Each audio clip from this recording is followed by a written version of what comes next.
मैत्रिणींनो, तुम्हाला पण श्री गणेशाय नमः आणि श्री स्वामी समर्थाचं अक्षरलेखन करून उंबऱ्याभोवती अशी रांगोळी मांडायची होती का? हा व्हिडिओ खास तुमच्यासाठी आहे.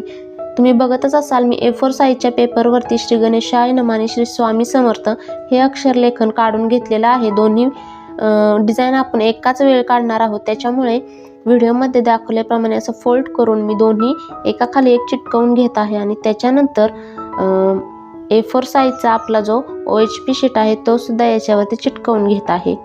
तर बऱ्याच साऱ्या मैत्रिणींच्या कमेंट आले की फर्स्ट लेअर एशियन पेंट न करणं गरजेचंच आहे का, किंवा त्याने निघणार तर नाही ना, म्हणून आपण त्याला रिप्लेस करून फर्स्ट लेअर सुद्धा आपण फॅब्रिक ग्लूनेच करणार आहोत.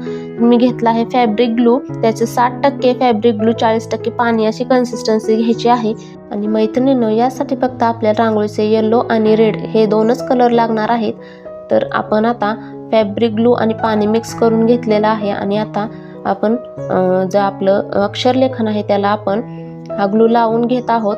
नंतर त्याच्यानंतर वरच्या भागामध्ये आपण येलो कलर स्प्रेड करून घ्यायचा आहे हातानेच, आणि खालच्या भागामध्ये रेड कलर आणि मधल्या भागामध्ये आपण येलो आणि रेड हे मिक्स करून जो तयार होतो कलर तो देणार आहोत, म्हणजे आपली रांगोळी आणखी सुंदर दिसेल. त्याच्यानंतर त्याच्यावरती OHP शीट टाकून कापडाने व्हिडिओमध्ये दाखवल्याप्रमाणे प्रेस करून एक्स्ट्राची रांगोळी झटकून काढायची आहे ना सोपी पद्धत.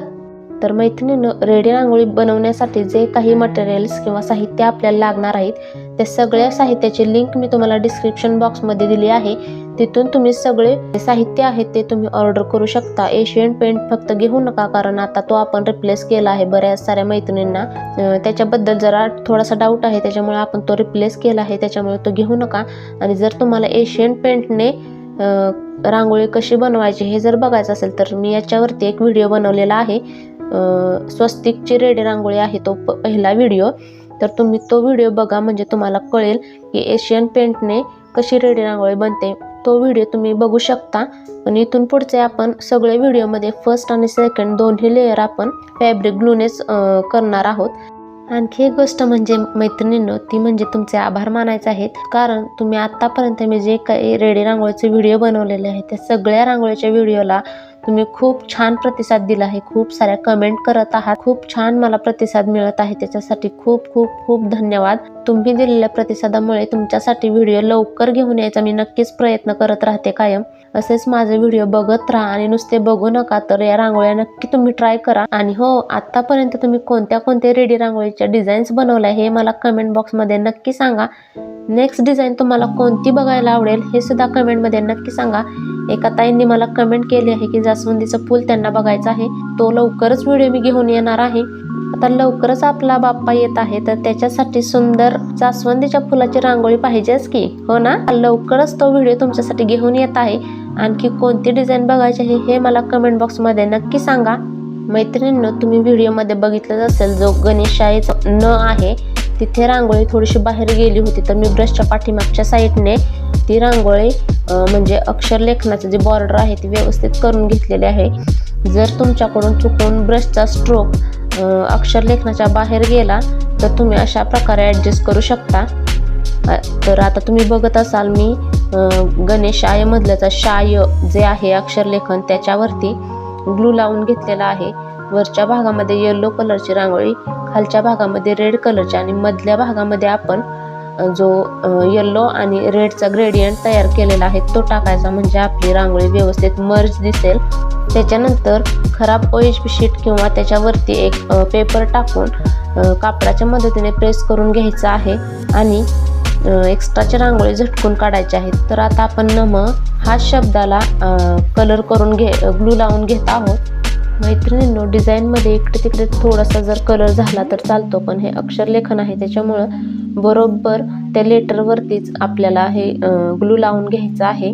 मैत्रिणींनो, जे प्रिंट आउट आणि जे आपला OHP शीट आहे त्याला व्यवस्थित जर तुम्ही अटॅच केलं नाही मास्किंग टेपच्या मदतीने, तर तुम्ही बघत असाल व्हिडिओमध्ये व्यवस्थित अटॅच न केल्यामुळे कसा पेपर वरती बाजूला होत आहे, वर खाली होत आहे, त्याच्यामुळे ग्लू लावताना प्रॉब्लेम येत आहे. तर सगळ्यात आधी व्हिडिओमध्ये दाखवल्याप्रमाणे व्यवस्थित अक्षरलेखन येण्यासाठी मास्किंग टेपने व्यवस्थित अटॅच करून घ्यायचं आहे. आता तुम्ही बघत असाल व्यवस्थित मला ग्लू लावणं सोपं होत आहे. त्याच्यानंतर आपण येलो कलर टाकणार आहोत, खालच्या बाजूला रेड आणि मधल्या भागामध्ये जो मिक्स कलर आहे त्याने आपण ही रांगोळी मर्ज करून घेणार आहोत। त्याच्यानंतर OHP शीटच्या मदतीने वरून कापडाने प्रेस करून एक्स्ट्राची रांगोळी झटकून काढायची। असंच आपण श्री स्वामी समर्थ या अक्षर लेखनात सुद्धा करून घेणार आहोत। थोडासा भाग मी तुम्हाला दाखवत आहे, व्हिडिओ मोठा होईल म्हणून पूर्ण सगळं दाखवत नाही, कारण वरच्या भागामध्ये जी प्रोसेस केली आहे ती सेम तशीच करायची आहे। तर फर्स्ट आणि सेकंड या दोन्ही लेअरमध्ये कमीत कमी 25 ते 30 मिनिटाचा गॅप पाहिजे। व्यवस्थित फर्स्ट लेअर सुकल्यानंतरच आपण सेकंड लेअर द्यायला घ्यायचा आहे। आणि हो मैत्रिणींनो, गाई आणि वासराची जी रेडी रांगोळी बनवली आहे तो व्हिडिओ तुम्ही बघितला का? व्हिडिओ तो 2 पार्टमध्ये डिवाइड केला आहे। फर्स्ट पार्टमध्ये फर्स्ट लेअर आणि सेकंड पार्टमध्ये सेकंड लेअर। तर तो व्हिडिओ जर तुम्ही बघितला नसेल तर नक्की बघा, त्याच्यामध्ये सुद्धा तुम्हाला भरपूर साऱ्या टिप्स आणि ट्रिक्स बघायला मिळणार आहेत। माझ्या एका कस्टमरला त्यांना रांगोळीपासूनची पेंटिंग हवी होती, तर मी पेंटिंग बनवलेली आहे ती त्यांना त्यांच्या नवीन घरामध्ये फ्रेम बनवून लावायची होती आणि त्याचा फायनल लुक मी शॉर्टमध्ये दाखवला आहे। त्याच्यामुळे ते 3ही व्हिडिओ तुम्ही स्किप न करता नक्की बघा, त्याच्यामध्ये सुद्धा तुम्हाला खूप साऱ्या टिप्स बघायला मिळणार आहेत। तर मैत्रिणींनो, तुम्ही बघत असाल मी सेकंड लेअर द्यायला सुरुवात केलेली आहे। मैत्रिणींनो, सेकंड लेअर देताना कायम एक गोष्ट लक्षात ठेवा, फर्स्ट लेअर व्यवस्थित सुकला पाहिजे। तो कसा चेक करायचा, तर फर्स्ट लेअरला तुम्ही हात लावून बघू शकता की थंड लागत आहे का। जर जास्त थंड लागला तर समजायचं की अजून फर्स्ट लेअर ओला आहे, त्याच्यामुळं थोडा वेळ अजून थांबायचा आणि नंतरच सेकंड लेअर द्यायला सुरुवात करायची। आणि हो, सेकंड लेअर देताना ब्रशचा स्ट्रोक हळुवारपणे असला पाहिजे, जास्त प्रेशरने द्यायचा नाही, कारण फर्स्ट लेअरची रांगोळी आपली पूर्ण सुकलेली नसते, त्याच्यामुळे ती रांगोळी निघू शकते। त्याच्यामुळे हलक्या हाताने सेकंड लेअर द्यायचा आहे। आणि हो, ग्लू लावताना वरून खालीच यायचं आहे, खालून वरती उलट्या दिशेने स्ट्रोक मारायचे नाहीत, कारण त्याने सुद्धा रांगोळी निघू शकते। त्याच्यामुळे ग्लू लावताना वरून खाली अशी स्टेप फॉलो करायची आहे। फर्स्ट आणि सेकंड लेअरसाठी दोन्हीसाठी सुद्धा फॅब्रिक ग्लू आणि पाण्याची सेम कन्सिस्टन्सी ठेवायची आहे। 60% ग्लू आणि 40% पाणी हीच कन्सिस्टन्सी ठेवायची आहे। तुम्ही बघत असाल एक्स्ट्राची रांगोळी बाहेरची जी केली आहे ती मी ब्रशच्या पाठीमागच्या बाजूने काढून घेतलेली आहे। मैत्रिणींनो, सेकंड लेअरमध्ये ग्लू लावताना एक गोष्ट लक्षात ठेवायची, कधी पण ग्लू लावताना मधून सुरुवात करायची, कारण दुसऱ्या लेटरला आपण जेव्हा ग्लू लावतो तोपर्यंत हा मधला ग्लू कडेपर्यंत पसरून बरोबर सगळी फर्स्ट लेअर आहे तो आपला ओला होणार आहे आणि रांगोळी व्यवस्थित लागणार आहे। जर तुम्हाला वाटत असेल की कडेच्या बॉर्डरच्या बाजूला रांगोळी ग्लू लागलेला नाही तर तुम्ही तिथे हलकासा स्ट्रोक देऊ शकता। तर पूर्ण अक्षर लेखनाला मी लावून घेत नाही, कारण पुढच्या अक्षर लेखनाला जेव्हा ग्लू लावायला आपण जातो तेव्हा पाठीमागचा ग्लू सुकू शकतो, त्याच्यामुळे थोडं पोर्शन आपण कव्हर करत जायचं आहे। तुम्ही बघत असाल मी 1 किंवा 2च अक्षर ग्लू लावून घेत आहे, हळूहळूच करायचं आहे, जास्त घाई सुद्धा करायची नाही। मैत्रिणींनो, तुम्ही बघत असाल मी आधी श ला ग्लू न लावता आधी य ला फॅब्रिक ग्लू लावत आहे। असं मी का केलं आहे तर तुम्ही बघत असाल श जो आहे तो न च्या वरच्या डोक्यावरच्या रेषेला चिटकलेला आहे।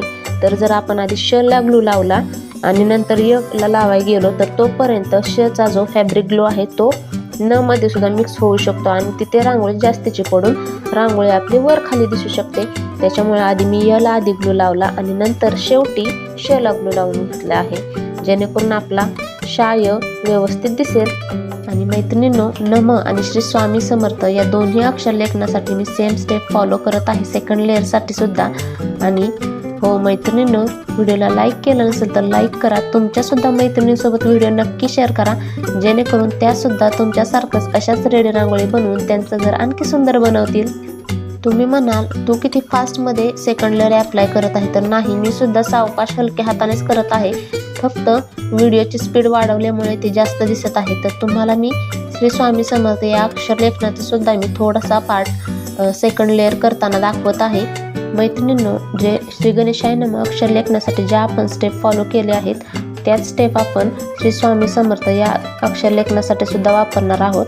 त्याच्यामुळं ह्या अक्षर लेखनामध्ये सगळ्या स्टेप तुम्हाला दाखवत नाही, कारण त्याच्यामुळे व्हिडिओ खूप मोठा होईल, म्हणून मी फक्त थोडासा पार्ट तुम्हाला दाखवत आहे। याच प्रकारे श्री स्वामी समर्थ हे पूर्ण अक्षरलेखन आपल्याला कंप्लीट करून घ्यायचं आहे। मैत्रिणींनो, अशा प्रकारे आपलं दोन्ही अक्षरलेखनाचं सेकंड लेअर सुद्धा कंप्लीट करून झालेलं आहे। तुम्ही हे अक्षरलेखन असंच ठेवू शकता, खालचा एक्स्ट्राचा भाग कट करून किंवा मग व्हिडिओमध्ये दाखवल्याप्रमाणे कात्रीच्या मदतीने हे दोन्ही भाग सेपरेट करून अशा प्रकारे वेगवेगळ्या पद्धतीने मांडू शकता। तर तुम्हाला हे अक्षरलेखन कसं वाटलं हे कमेंट करून नक्की सांगा।